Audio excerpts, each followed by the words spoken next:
All right, we've got a little bit of a longer video here for 2.6, where we're going to think about electrons, how they move around, and how we form molecular compounds, molecules, and ionic compounds.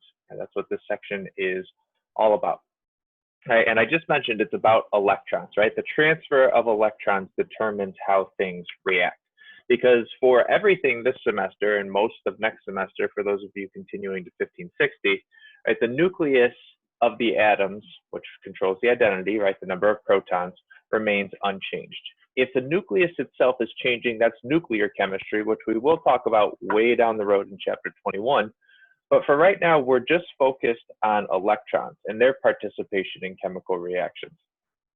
Okay, atoms can either gain electrons, where they form an anion if they have more electrons than they do protons.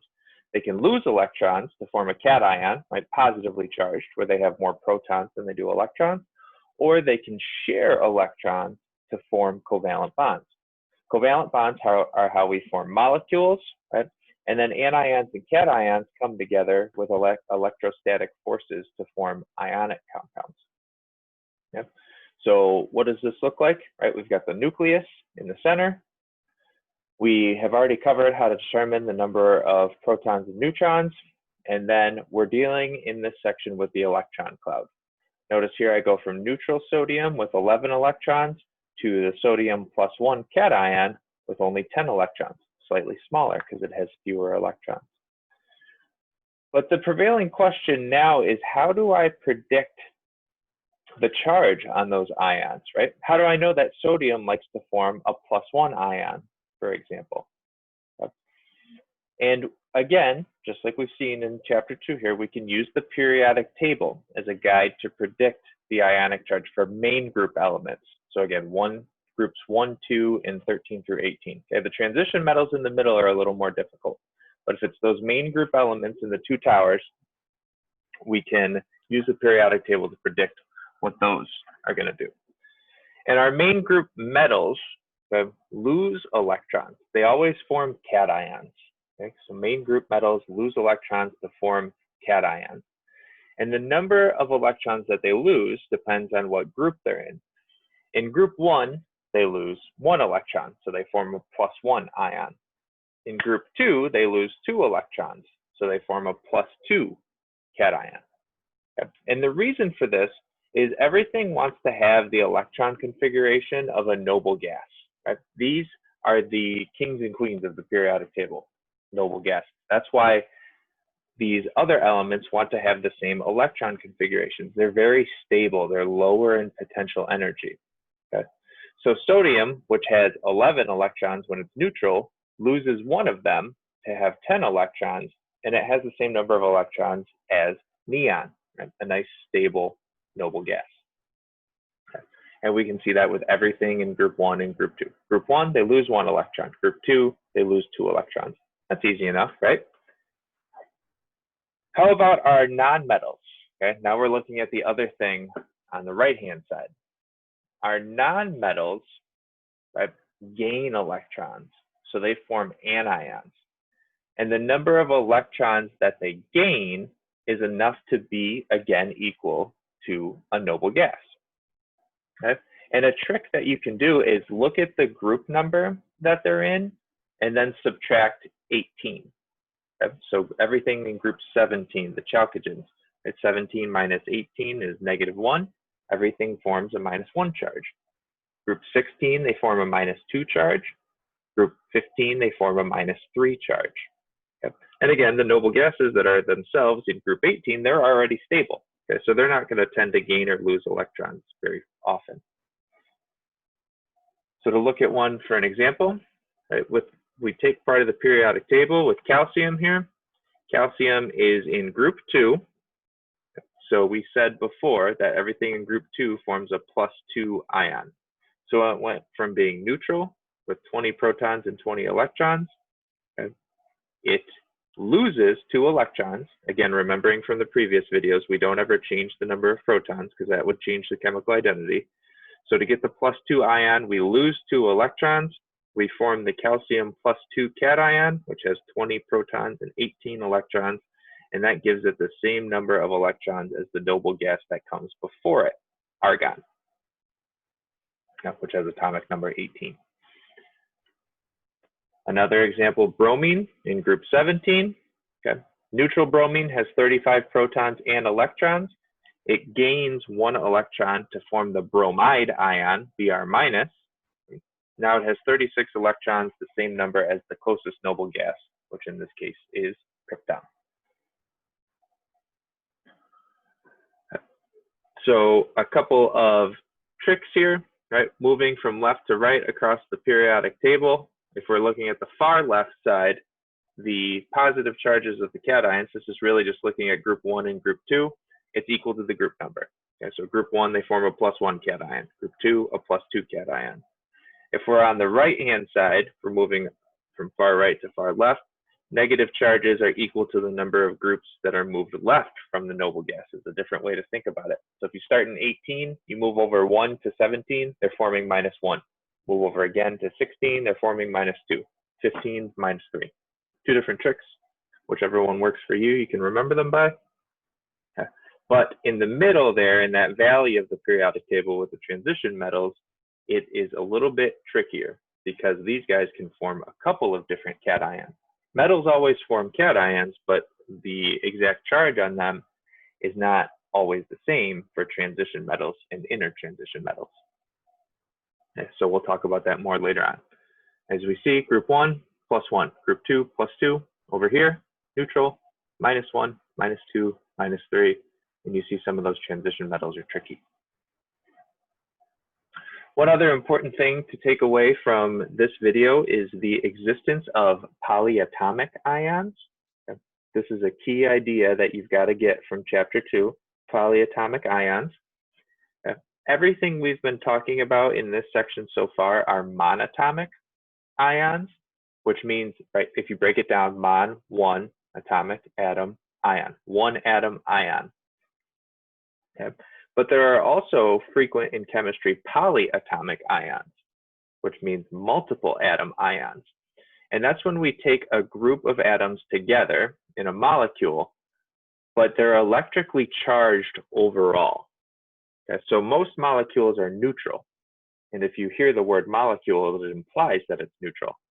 A polyatomic ion is a group of atoms that have formed a molecule with an overall charge, hence why they're called polyatomic ions. And oxyions are a subset of those polyatomic ions that have at least 1 oxygen atom and are negatively charged, hence oxy from oxygen and anion for the negative charge. So here on slide 94 and 95, you have a list of common polyatomic ions, and everything that's in bold on these slides, you are expected to know for your first test and every test moving forward. Okay? You should know the name of those polyatomic ions, the formula, and the charge they have, so that if I say phosphate on an exam, for example, you quickly know that that's PO4 3-.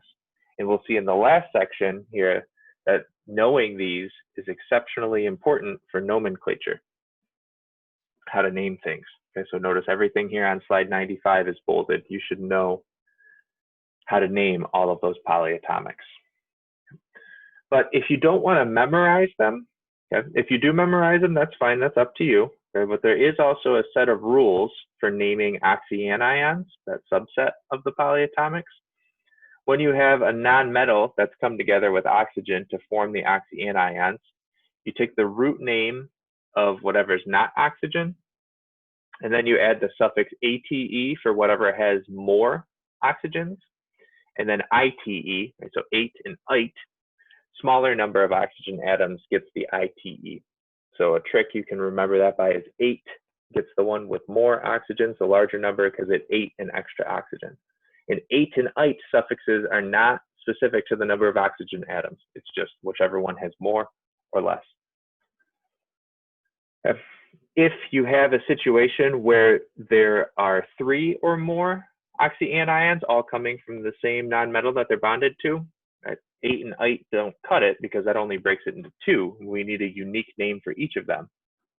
So then we use prefixes. Per prefix for whatever has the largest number of oxygens, and the hypo prefix for whatever has the fewest number of oxygens. So as an example, to use these rules, right, they're all bonded to chlorine. So these oxyanions are all going to start with CHLOR from chlorine. In the middle here, this is chlorate and chlorite.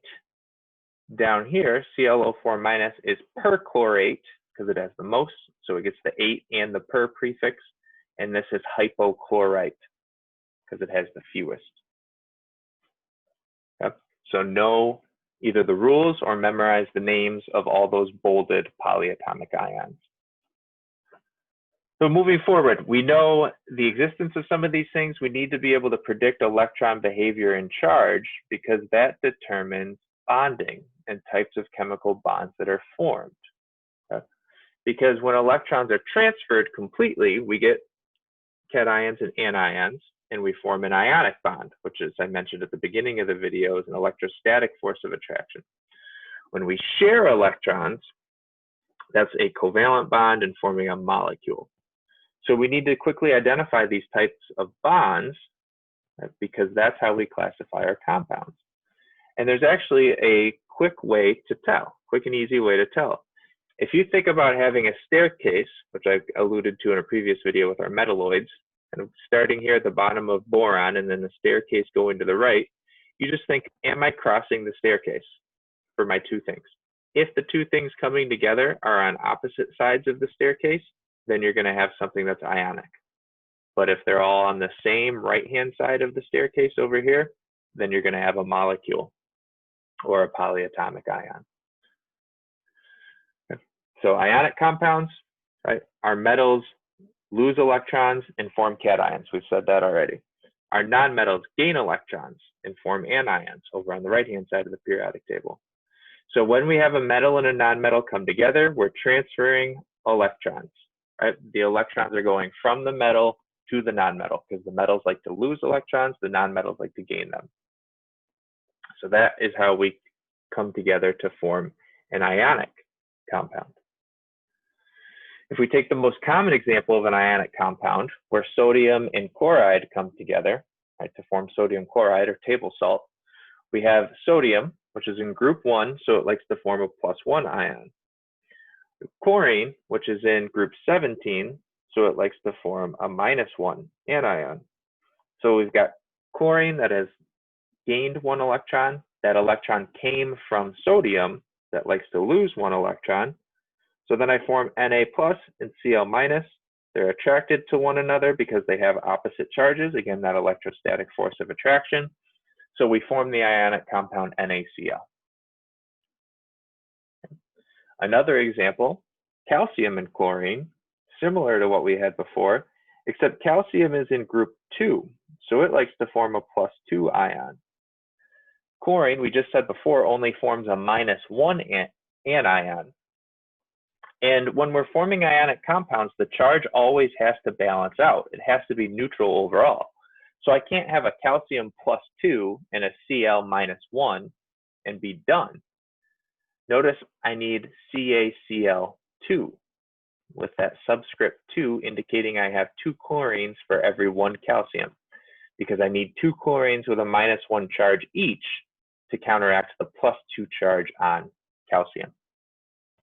So you need to know that that overall charge must be neutral and how to put these things together to accomplish that, which is why you have to know the charge for your polyatomics as well.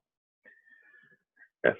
What properties do we have for ionic compounds? Right, they're solid most times, high melting points, high boiling points.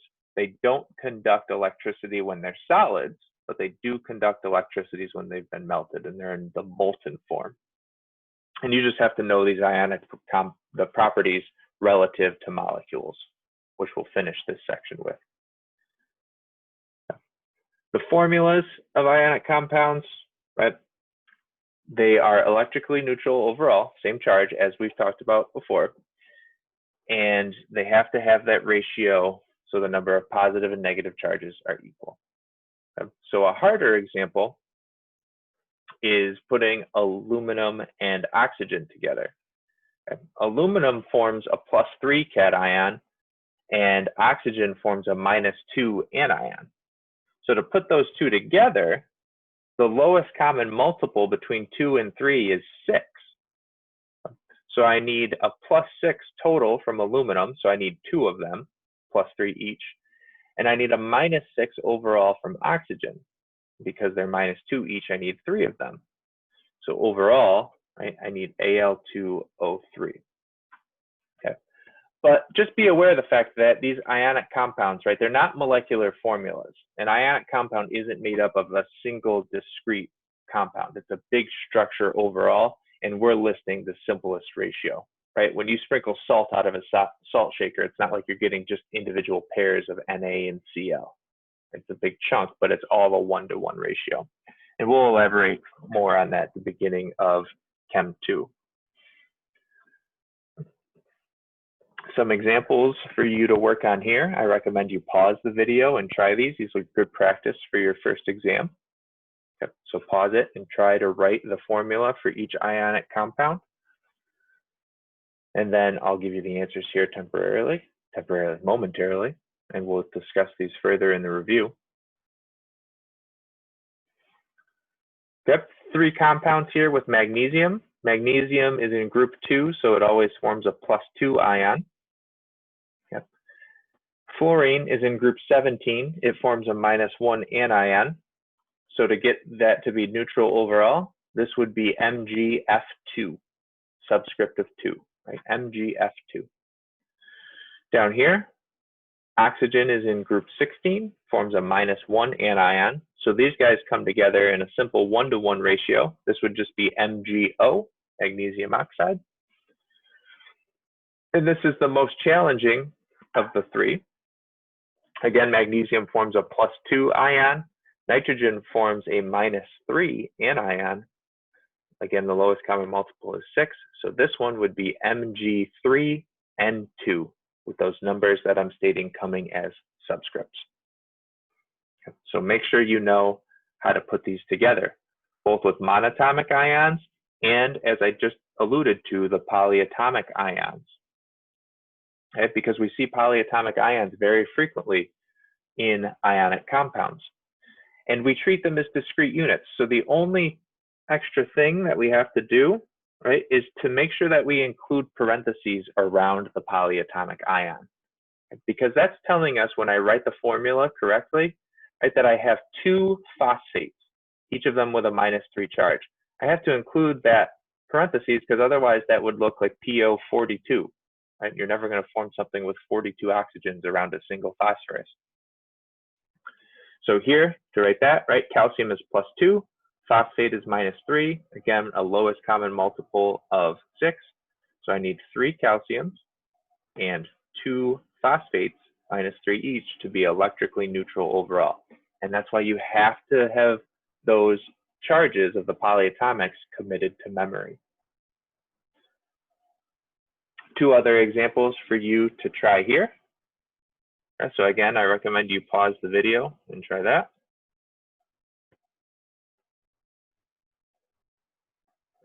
And the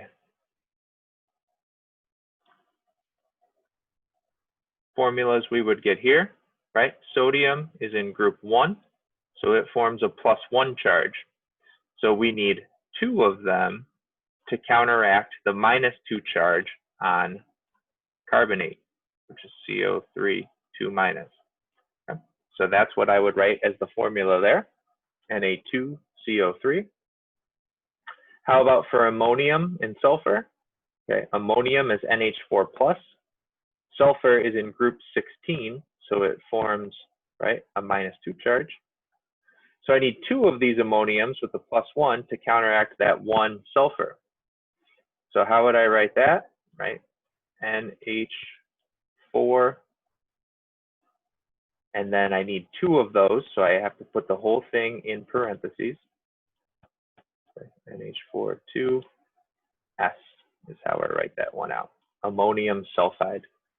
So notice if you have more than 1 polyatomic, you have to put it in parentheses. Okay? If there's only 1 of them, you don't have to, but I won't penalize you if you do. Also be aware on the fact when you're taking the exam, right, I'm just going to give you the names of those polyatomics.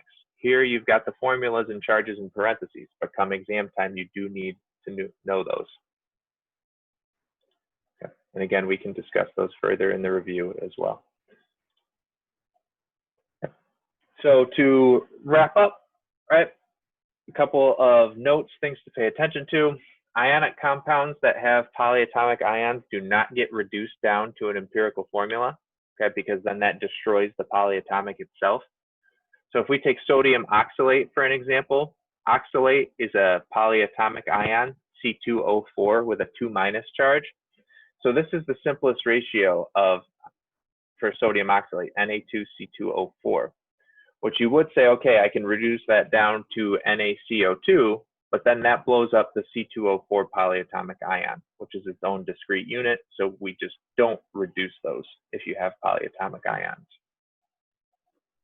A couple more examples for you to practice. That's a duplicate slide, but here we have another one here. The ionic compound that would form between potassium and sulfate. A good example test question. Think about it. Potassium, group 1, forms a +1 charge. Sulfate, you have to know, is SO4 2-. So the correct answer to this one is B. We finish with molecular compounds. Remember, we just talked about ionic compounds. I told you to know the differences between the two. Molecular compounds are formed from covalent bonds where we're sharing electrons. They are discrete neutral molecules, unlike the chunks of ionic compounds I was talking about before. They're formed by combinations of nonmetals, so everything on the right-hand side of the staircase. They are typically, they can be solid, but they can be gases and liquids as well, a lot more often than our ionic compounds are. And we will spend more time on these later in the semester. Chapters 7 and 8 are largely dedicated to molecular compounds. Okay, but for now, know ionic and covalent bonds, the difference between the two. Know how to predict the charge for cations and anions. Know all the polyatomics that are bolded, both the name, the formula, and the charge. And know how to put things together correctly to form ionic compounds. We'll finish chapter 2 in the next video by learning how to name these things.